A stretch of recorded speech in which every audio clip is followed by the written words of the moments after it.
In this game, Bobby Fischer forces the resignation of Paul Keres, who is playing with the white pieces here with his attacking combination, and Fischer is playing with the black pieces here. And after g6, bishop comes to f4 and making this the London system on the board. So bishop now goes to g7 and knight comes to d2, and which is not a usual London move, but still it's a London system. And c5 is played, and normally the counter to London system is to attack the central pawn structure over here, and the pawn push to c3 supporting the pawn, and the pawn is captured and the pawn is captured back, opening up the queen side. So pawn push to d5 opening up the light square bishop, and now bishop to b8 capturing this knight, displacing that particular knight. So the rook will have to capture here. So the idea is that the queen will come to a4 with a check, and this pawn is basically hanging. So once the bishop covers the check with an attack on the queen will go and capture this pawn, and basically Fischer is down by a pawn here.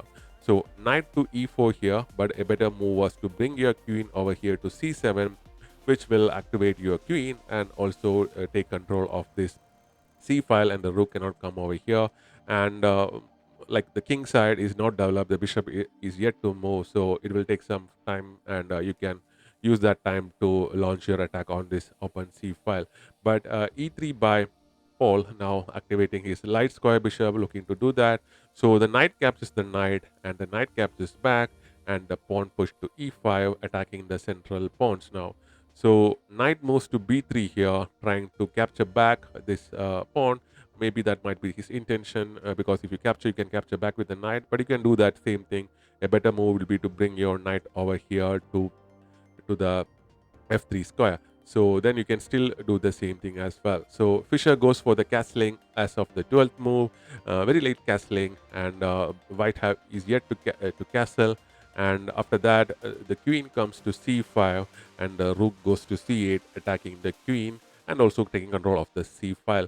So queen goes to b4, like you could still actually capture this pawn, but there is not like any great like discovered attacks from this bishop. You could still survive any attacks by going for a queen exchange if you want to, but he didn't go for the capture.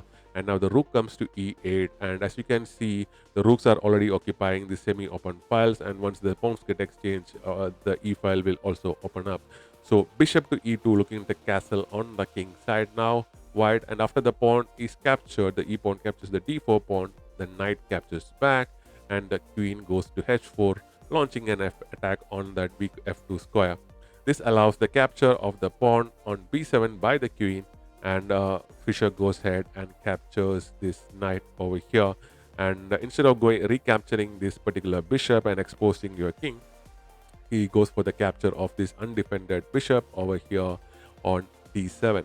So after that, this pawn is captured back with an attack on the rook, and the rook goes to d1, also attacking this pawn on this isolated pawn on the d file. So after that, bishop goes to c3 with a check, and the king now have to move, and Paul now cannot castle on that king side, and it also makes this rook inactive because you cannot quickly bring it back into the game. So pawn push to d4 by Fischer, and the pawn is captured, and after that the queen comes to e4, not looking to for capture. Fischer is looking to attack because the position pawn wise is pretty equal, but the king is not that much safe, and this piece is now hanging as well. So queen goes to g4, protecting the bishop, and queen to c2 by Fischer, eyeing this pawn and also creating more threats on this particular bishop at the same time. Pawn push to g3, allowing an escape for the king, and also will allow to connect the rooks, but this allows Fischer to capture the pawn. A better move was to bring your bishop here to the d2 square, but as of this position, earlier position, the game was still equal, but this bishop move is a mistake. Attacking the particular rook is a mistake. Why? Because the better move was to push this pawn over here, which will prevent the queen from coming here. If the pawn was pushed, the queen would be unable to come over here because the rook is protecting this particular pawn, and you cannot capture the pawn. And now the queen is here. It prevents the pushing of this pawn, and there is also an attack on that particular rook. And now comes the second mistake. Paul captures this rook over here when your rook is under attack, and now Fischer can easily capture this rook and with a check. And now the king got to move, and once the king moves like this, you can capture back that bishop. So basically, you are a rook down now, and and with an exposed king, the king had to move, and the bishop goes to e1, because once the king moves here, there's an attack on that particular queen. So once the bishop covers it, it's basically checkmate written all over the board. There's only two moves which will prevent this checkmate: this rook capturing this particular bishop, and then the queen will capture back, and you will be down by a rook. And the other move is to bring your queen over here and to cover that particular, protect the king, and then the rook will capture the queen and you will capture back, and then you can just bring your queen over here with a check, and the bishop will escape, and black Fischer will be winning anyway. So that's the game. As of this position, Paul resigned the game, and all other moves basically result in a checkmate combination. So thanks very much for watching. A nice little attacking game by Fischer.